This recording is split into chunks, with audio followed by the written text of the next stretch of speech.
Home is supposed to be a place of safety, stability, and above all, a place where you are accepted as you are. Some find warmth in the family they are born into, while others create it for themselves. Yet the underlying truth remains the same. We all share the same longing for a place where we belong. However, as universal as this longing is, the way we experience and remember that feeling is entirely unique.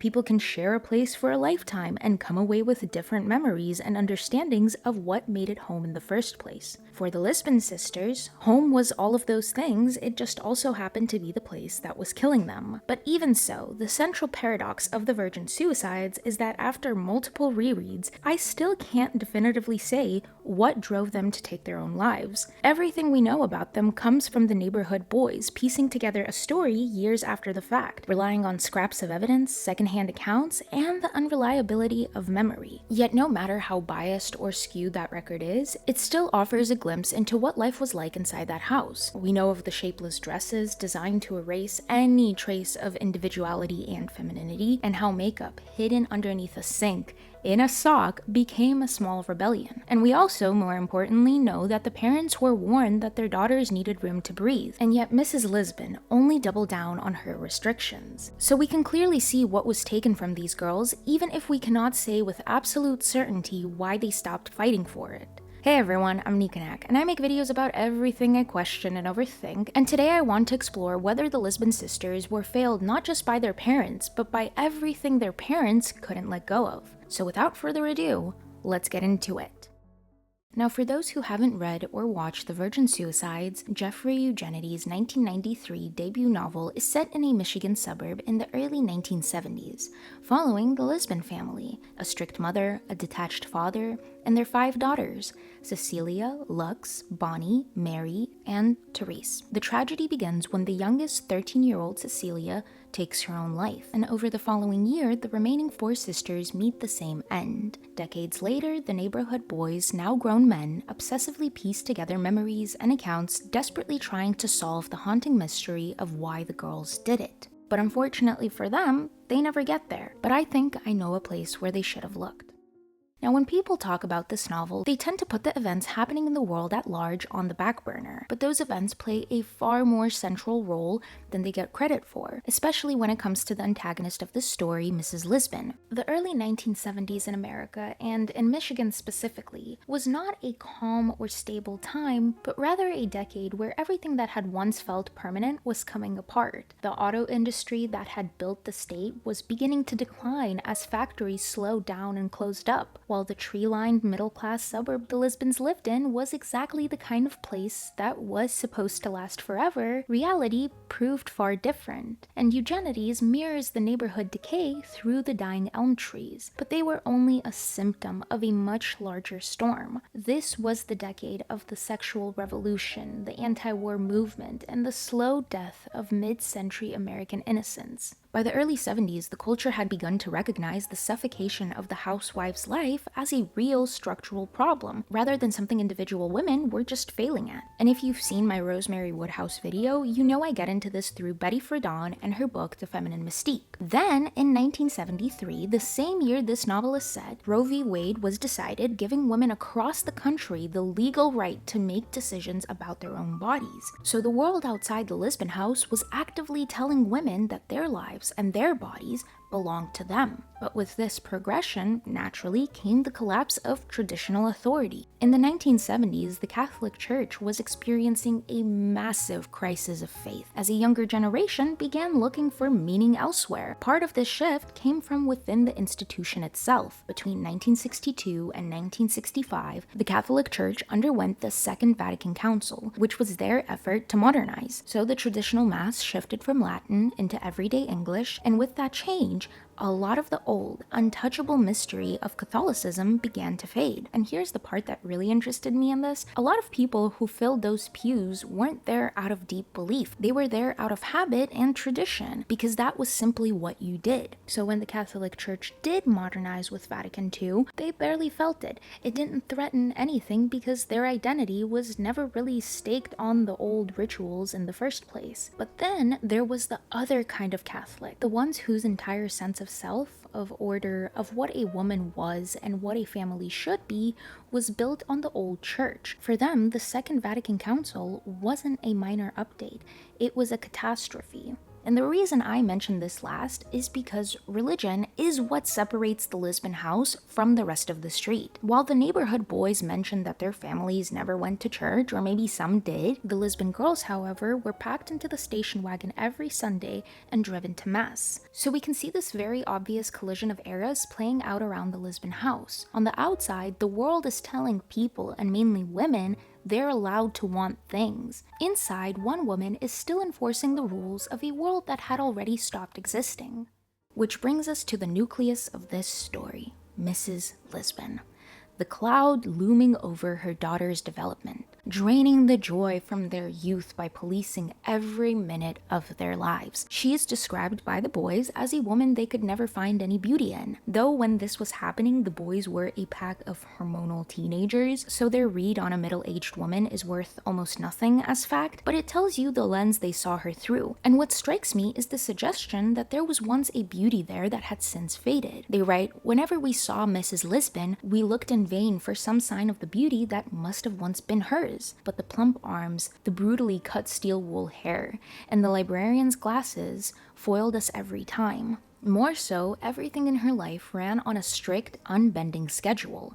She was up before sunrise, out collecting the milk cartons before the street had even woken up, and that same rigidity extended to her daughters. Every Sunday when the family went to mass, she stood at the car door and inspected each one before she'd let them in, scanning for makeup, and sometimes sending Lux back inside if her top showed too much. And this shows us that the routine was so fixed that the whole neighborhood knew it by heart. Unfortunately, Eugenides gives us almost nothing about Mrs. Lisbon's own past, so we can only assume, based on how uncompromising she is, that she was raised inside the old church with a very particular idea of what a woman was for. Her body wasn't really hers, her desires were something to be suspicious of, and her purpose was to keep the faith alive at home and guard her daughters. And where she learned all this, I think, comes down to her mother, who I'll get into a bit later. But when the modern world finally reached the suburbs, when the neighborhood stopped going to mass and the culture shifted beneath her feet, she couldn't bring herself to adapt, so she dug her heels instead. And while we can all understand the fear of a changing world, it doesn't change the facts. Mrs. Lisbon was told directly, multiple times even,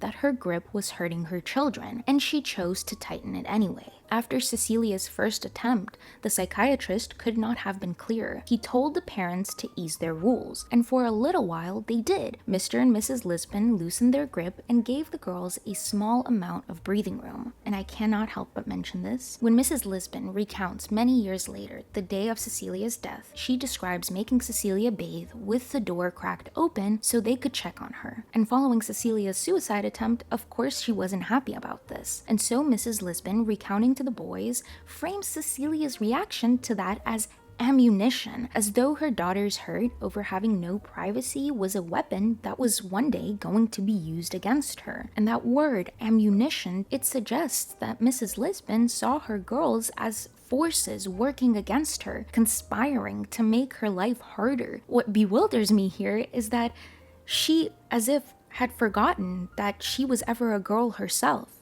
A teenage girl at that. Everything she describes as defiance from the girls just reads to me like an ordinary teenager going through ordinary changes. So either she truly forgot what it was to be that age, or her own upbringing was so strict that a daughter's hurt feelings genuinely registered as an attack. Which is why that brief period of freedom was a total illusion, which we learn later from Mr. Lisbon. Apparently, his wife never actually agreed to ease up, but rather gave in for a while, until Lux, missing curfew after the homecoming dance, gave Mrs. Lisbon the exact excuse she needed to not just pull back, but slam the whole house shut. And years later, she would defend this isolation by twisting it into an act of maternal mercy. She claimed school was only making things worse because the neighborhood children were ignoring them, except for boys, of course, whose intentions she inherently distrusted. To her, locking the girls away was giving them time to themselves. So we can see how Mrs. Lisbon fully convinced herself that the best way for her daughters to heal from Cecilia's death was to be entirely cut off from the world, ending her justification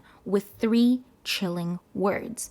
A mother knows. And when the boys asked her why she never went back for the counseling the doctor had offered, she got angry. The very suggestion that she might have played a part in the tragedy was completely unbearable to her, saying that the doctor just wanted to blame them, that he thought she and Ronnie, aka Mr. Lisbon, were to blame. So we can clearly see that all these years later, with all 5 of her daughters dead, the defense is still that she did absolutely nothing wrong. And although this might just be a defense mechanism, because seeing the damage she had done would mean admitting that the whole framework she was raised on was broken, it still destroyed her family, as she would sooner lose her daughters than lose that. But it always takes 2 to tango. And Mr. Lisbon gets let off the hook far too easily, in my opinion, both by the people in the story and by the people reading it, because he's the sympathetic one, because he's thin and boyish and almost startled by his own gray hair. I also need to mention this too, I only noticed this on my second read, but look at how short his introduction is compared to Mrs. Lisbon's. He fades into the background of his own family so quietly that you start to believe that he was only ever a bystander in that house. But that passivity is exactly what makes him complicit, because the truth is, Mr. Lisbon didn't actually agree with his wife's strictness. He says as much years later, admitting that he had had his doubts. He even tells the boys that he knew girls forbidden from dancing would only end up marrying the wrong kind of man. And if you remember what I said earlier, that the neighborhood boys' recollection of the sisters is already incredibly skewed, the girls will always remain an idealized mystery to them because they never truly knew them. But what's so tragic is that their own father falls into that exact same category. He didn't understand his daughters either. While the boys clump them together as a collective unit, we as the audience can look past their romanticized memories and clearly see that each of the sisters was her own person, with her own distinct mind and interests. We understand that they were individuals, but to Mr. Lisbon, they were an enigma, and he was fundamentally unable to view them outside of traditional milestones, later admitting to the feeling that he didn't even know who his own daughters were, that children were, in his words, only strangers you agreed to live with. More so, when Trip Fontaine comes to ask permission to take Lux out, Mr. Lisbon sits him down and patiently explains that he and his wife have their rules, the same ones they had for the older girls, and that he couldn't change them even if he wanted to because his wife wouldn't allow it. And what this reveals is a man using the rigid gender dynamics of the 1970s nuclear family as a shield for his own cowardice. By maintaining the traditional boundary that the home was strictly the woman's domain, Mr. Lisbon could content himself with being the breadwinner while folding completely to his wife's domestic matriarchy, choosing the ease of emotional detachment and treating his daughters not as human beings who needed their father, but as a department of the household that simply wasn't his job to manage. And we see this clear as day after Cecilia dies. With all the girls together in their grief, he had a moment where he could have simply gone into their rooms and sat with them. He admits years later that he couldn't. He just didn't know what to say, and maybe that's true. He might not have known what to say, but you don't need the right words to sit beside someone whose pain is similar to your own, and instead, Mr. Lisbon chose to recede into a mist, sneaking out of his own back door and abandoning his daughters at the exact moment when simply showing up was the only thing that mattered. And the irony is that Mr. Lisbon was so worried about the hypothetical men his daughters might marry that he completely missed the example he himself was setting. By being their first example of manhood, and by hiding in the background and letting his wife lock them away, he taught his daughters that when things get too heavy, a man will simply look the other way to save himself. But looking the other way meant leaving the girls entirely at the mercy of a domestic prison, one that Mrs. Lisbon seems to have inherited, which brings us to her mother, Mrs. Lema Crawford. I'm sorry if I mispronounced that.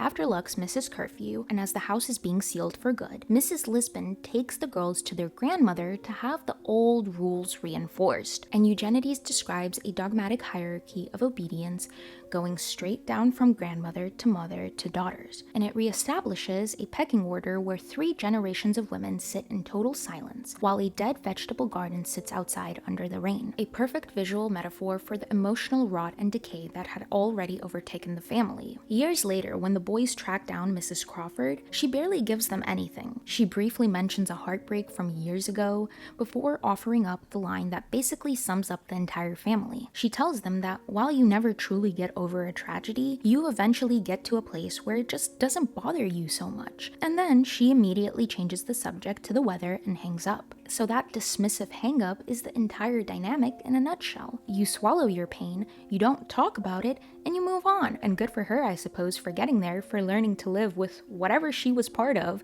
while the girls she taught all of this to, that good old generational wisdom, lay several feet underground, forever teenagers.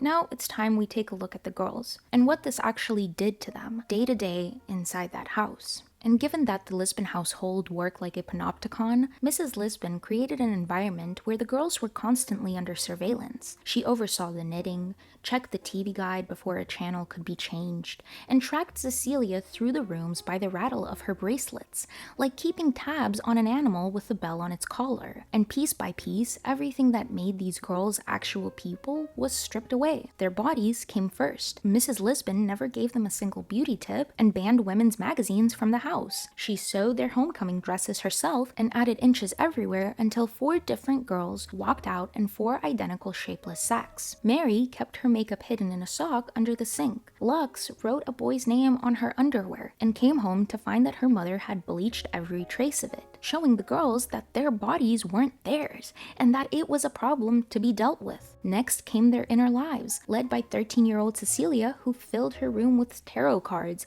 and incense as she joined a whole generation of 70s kids looking for meaning outside the traditional church. But her parents shut that down immediately. When they found the infamous laminated Virgin Mary card the girls were keeping, her father complained that they had baptized her only for her to believe in this crap, while Mrs. Lisbon didn't even acknowledge the conversation. She just took the card and threw it in the trash. Then there was Therese, who stayed up late tapping out messages on her ham radio to a stranger in Colombia who told her it was warm and peaceful there and invited her to come, only for her to say she'd like to right before her mother called her. A perfect microcosm of her entire life spent reaching as far as the signal would carry her, only to be dragged back before she could ever leave her room. And finally came the night of the homecoming dance, where they were almost allowed to be normal, a rare moment out in the world where Therese had the best time of her life, saying that her and her sisters just wanted to live,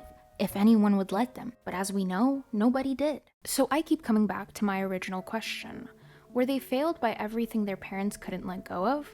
Abso-frickin-lutely. When a parent refuses to let go of a dead world, they rob their children of the right to inhabit a new one. By clinging so desperately to the past, Mr. and Mrs. Lisbon erased their daughters' futures, making it clear that there was no version of the modern world where these girls were allowed to exist as themselves. And as sad and bleak as it sounds, I think that the girls, on some level, understood that the only way to refuse that inheritance that was passed down from Mrs. Crawford to Mrs. Lisbon and would be passed down to them was to refuse life itself. And the boys telling the story decades later never understand that.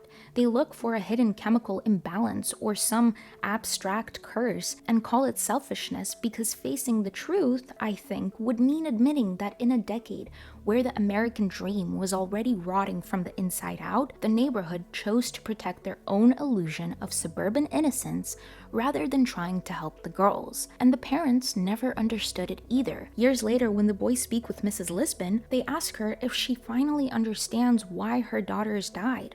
She looks at them and says no. She says that that's what's so frightening, that she doesn't. And yeah, it is.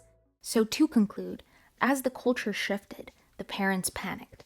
They tried to fence the rest of the world out, but all they really did was turn a family home into a literal prison. And while the dying church and the rotting suburbs explain why they did it, none of it excuses two parents who were warned repeatedly and still chose to preserve an old world over letting their daughters live in a new one. But the question I keep coming back to, sitting here in 2026, is whether they were ever really that unusual, whether the Lisbon parents belong to a specific moment in history, or whether they exist in every generation. Because somewhere right now, most likely, there's a parent watching the world change in ways they don't understand and can't control, and feeling that same fear that Mrs. Lisbon felt, the same urge to lock the doors and preserve the old thing and keep the change out. So my question to you is, if the Lisbon parents were raising 5 daughters today, would they make the same mistake all over again? Would they still try to guard their girls against a changing world by sealing them away from it?